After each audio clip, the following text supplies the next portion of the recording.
E3 is almost here. In just a few weeks, we'll get to see every game Nintendo has at the show. And in this E3 hype, I've been thinking, what about the last E3s? In this video, I'll be going over and going through Nintendo's last 5 E3s. The presentations themselves, the games they brought, and the things they did outside of it. These rankings are all my personal thoughts, but they do also have a lot to do with what I felt at the time and what I saw repeated by a lot of people online at the time, these showings. This video is covering 2014, 2015, 2016, 2017, and 2018, the last 5 years of Nintendo showcases.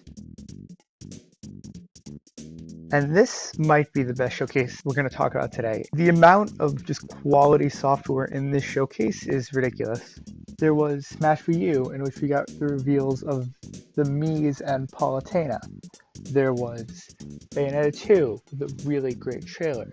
There was the reveal of Captain Toad, which was a really unique, interesting puzzle game, and was revealed and released within a few months even. There was Hyrule Warriors, in which we saw a ton of new characters and gameplay in a bit of a longer segment. We also saw the first gameplay trailer for Pokemon Omega Ruby and Alpha Sapphire, which was the 3DS's biggest game that year. This showcase also had a ton of cool info on games that came in 2015. We got to see the first look at Yoshi's Woolly World after a long time of nothing. I mean, many people thought that game was cancelled even.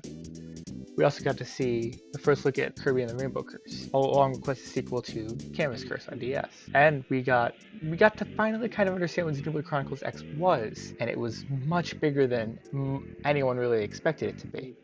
This showcase was also the big reveal for 2 big Wii U games, Splatoon and Mario Maker, which ended up being 2015's biggest Wii U games, and also games that are still talked about today with their sequels, both being really successful Switch games. The show also had the first look at Zelda Wii U, which wound up being Breath of the Wild, which it was pretty lame that it got delayed a bunch of times, but it was really cool to see it, especially at the time. This is also the first show where Nintendo does the Treehouse Live segments, and Sony and Microsoft would totally steal that idea. All in all, I think this is the best show Nintendo's had in a long while. Incredible games, incredible pacing. I didn't mention that. It's a 45-minute show, and it shows all of these great things and also gives a lot of detail. And just an incredible presentation overall with the sketches by Robot Chicken. This is the presentation I wish all presentations to be when it comes to Nintendo E3s. And I think it holds up even now. This show is weird, and honestly, it's mostly bad. Last time I ended off talking about the pacing, but I think I have to start with the pacing on the show because it's a very slow show. It starts with a fantastic skit, which you're seeing right now, that was done by the Jim Henson Company to promote Star Fox Zero. And then it's a pretty long segment going in depth on Star Fox Zero, which was a pretty cool game. At least it looked pretty cool. Then they talk about Skylanders.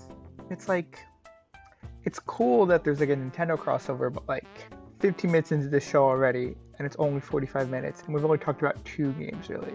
Then it kind of picks up a little, the show. There's some games that are announced. There's Triforce Heroes, which is a pretty cool spin-off Zelda. There's Hyrule Warriors Legends, which is less cool because it's just a port, and a port to a way weaker system at that. And then there's things like Tokyo Mirage Sessions and Xenoblade Chronicles X get more trailers, which are pretty cool looking. And then also the reveal of Mario & Luigi Paper Jam. But also, talking about pacing again, there's another drawn-out segment for Yoshi's Woolly World, which was in last year's show, and it feels like it's just kind of treading old ground. There's a long segment for Mario Maker, which is a good segment, but it's just overly long. The pace of this show was just weird. But when it comes to the show, there's one game that I think needs to be mentioned. Metroid Prime Federation of Wars. This game's a mess. It didn't know what it wanted to be, and Nintendo didn't know what Metroid wanted to be for that time. And things seem to be getting better with the franchise, but just... I don't know whose idea this was. And it's not a terrible game, but revealing it now, it felt like Nintendo was spitting in the eye of their fans. And the anger of the internet about this game is very real. I mean, no one will disagree with that. That said, Nintendo's E3 2015 had good parts. None of them were in the show. The best parts about this E3 were the Nintendo World Championships and the Smash Brothers Direct that they did for the show. Nintendo World Championships was really awesome. You got to see competitive Splatoon, one of the first events of that, we got to see Mario Maker being played competitively, which is still happening. It's happening again this year, E3. We got to see a bunch of like older games be played in cool ways.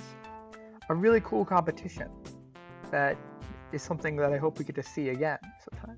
And they also did a Smash update, which all the content got leaked from it, yes, but they shadow dropped Ryu and Roy and Lucas, and Ryu was such an in-depth character. And we got to see new N64 stages as well, and it was all really cool at the time. So yeah, E3 2015's just a strange show. I think it might be the worst show we're talking about today.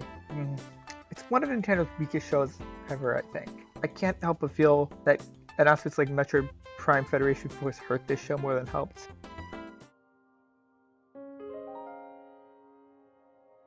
Nintendo's E3 2016. This is another weird one, because E3 2016, Nintendo had no showcase to rank. So the main part of this has been overviewing the showcases, and now we don't have an overview. But there is a few things that they brought to this show which we're talking about. Primarily, The Legend of Zelda Breath of the Wild, which, yeah, it's Breath of the Wild. It looked incredible. And that was such a weird and interesting week to have this game, and every outlet was covering it, every YouTube channel that could was covering it, and everyone was bringing back footage, and so much of the footage looked so radically different from each other. It was like, what is this game? What is like happening? What's going on here? And the answer wound up being that it was just a massive, wide game. And it won pretty much every game of the show, even though Nintendo wasn't exactly winning E3 because they had such a small presence. But even seeing the booth and all that was just like, wow, they really went all out for Zelda. And there were some other games as well. Pokemon Sun and Moon, which is maybe my favorite 3DS game actually, personally. And this was an impressive showcase. We got to see live gameplay for this time. We saw new characters. We saw the region. We saw new locations in the region. We got to see new Pokemon. And we got to see we saw a lot of little tidbits of stuff, like how they had visually upgraded the game heavily from the 6th generation of Pokemon. And then there was a lot of live gameplay still of smaller games like Paper Mario Color Splash, Rhythm Heaven Mega Mix, underrated game, by the way. The Dragon Quest VIII remake, I think. Maybe 7, I can't remember.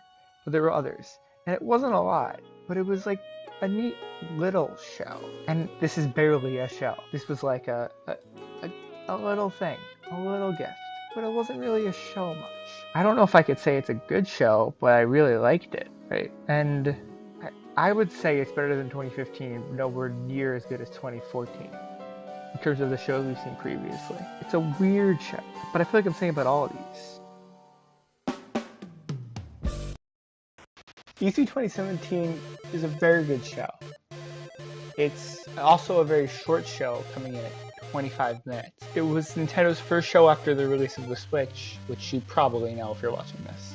And it's generally really good. It shows some games in small ways, like Splatoon and ARMS, because they were about to release at the time. But it's also pretty much similar to 2014, it highlights what's to come in the next 6 months and what's to come in years to come. It has, in terms of things that are about to come out, it shows Xenoblade Chronicles 2, the Legend of Zelda DLC, both the Champion's Ballad and the Master Trials, Fire Emblem Warriors. With our kind of first gameplay look at that game, it shows Mario and Rabbids a little bit. That was mostly in the Ubisoft show that year. And it also has the reveal of Rocket League, which is like, whoa. Rocket League was an insanely requested game, and I was hyped for it personally to come to Switch finally. And then, in terms of things that are coming in later years, they showed for next year Kirby, which became Kirby Star Allies, Yoshi, which became Yoshi's Woolly World, and didn't make it in 2018. But that happens sometimes. And then Pokemon Switch, which was, I guess, Let's Go and also Sword and Shields, showing both of them at the same time. And then the reveal of Prime 4, which is coming sometime. It also has the live shows, which, I mean, all these shows are the live shows, they're all great. But I have to talk about one game that was brought on the live show, which is Metroid Samus Returns, which was insane to have, a Metroid game that we didn't know was happening, coming in 3 months. And that was wild. Just 2 E3s ago, we got a garbage spin-off Metroid game. And now we get, like, Metroid 2 back. Oh, and I forgot to mention Mario Odyssey. Mario Odyssey was the end of the showcase with one of the greatest trailers of all time. Just the insane amount of things they showed in that trailer. And also the music. Do I even need to it's Jump Up Superstar. It's incredible. But also to reveal the release date as late October, like people were like, that's a late November game. No, not even November, October. This show was really great, and it's also worth mentioning it had that Nintendo Switch energy of Nintendo's cool again, and they're killing it. They made us an open world Zelda, and they're listening to the fans. I mean, they showed 2 Metroid games in one showcase, even though one of them is never coming out. But still, they're listening and they're there.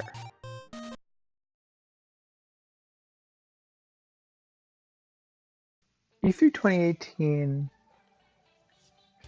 is a show that's not that special, honestly.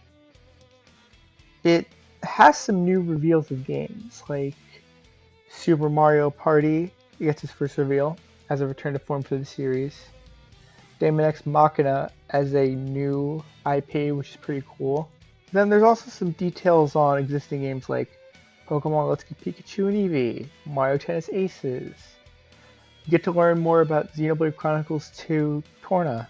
We learn a little more about Starlink, which we saw in the Ubisoft show. But none of these games are really which is weird.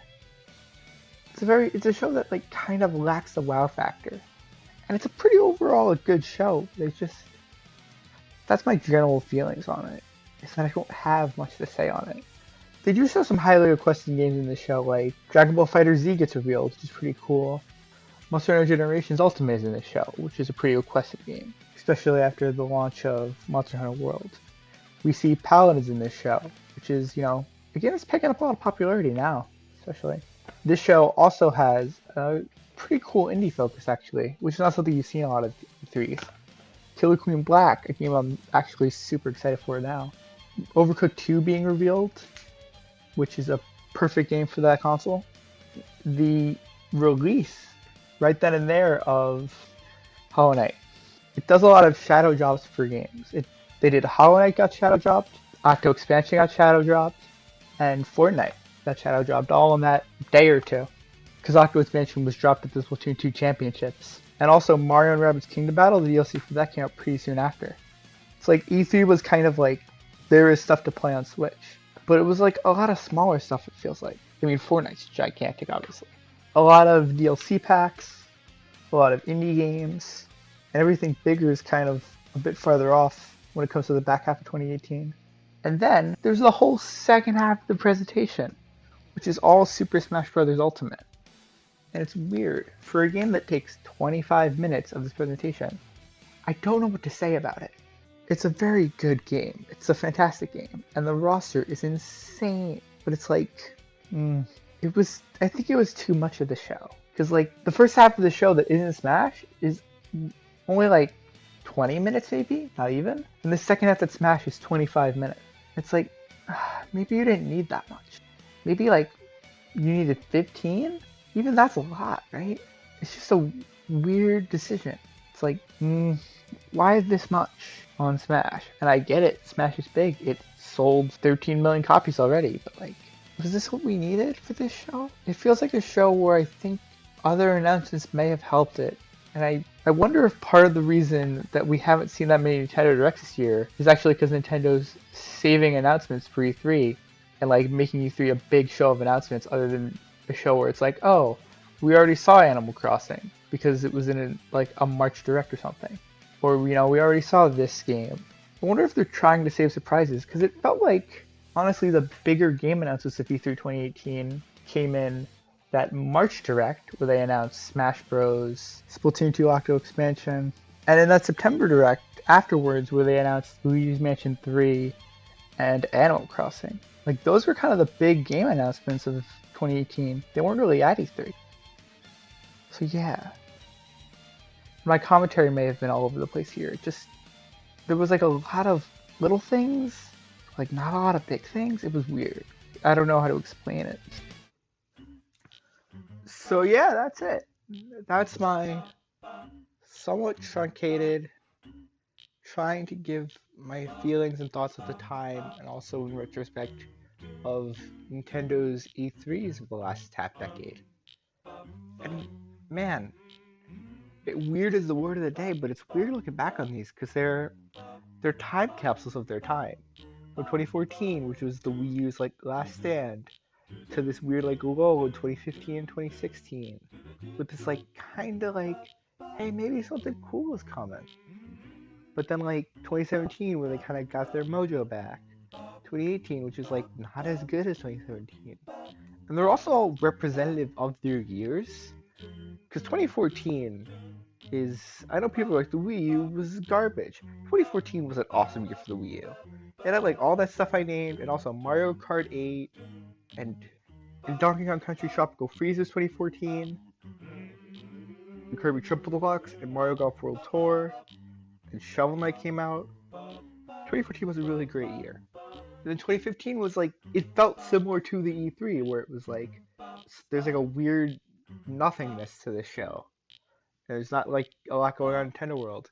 And 2016 was definitely like 2016 for Nintendo, because it was very, very late on games. And then 2017 had that energy of 2017 for Nintendo, where there was so much coming all the time. And even 2018 has the energy of 2018, where it's, it's not as good as 2017, but it's pretty okay. Similar to how 2018 was not anywhere near as good as 2017 for Nintendo overall, but it was still, pretty okay with Smash and Pokemon and all that. So yeah, it's interesting to analyze all these because it kind of gives the feeling of the year, mostly. E3 kind of tells what your story is for that year.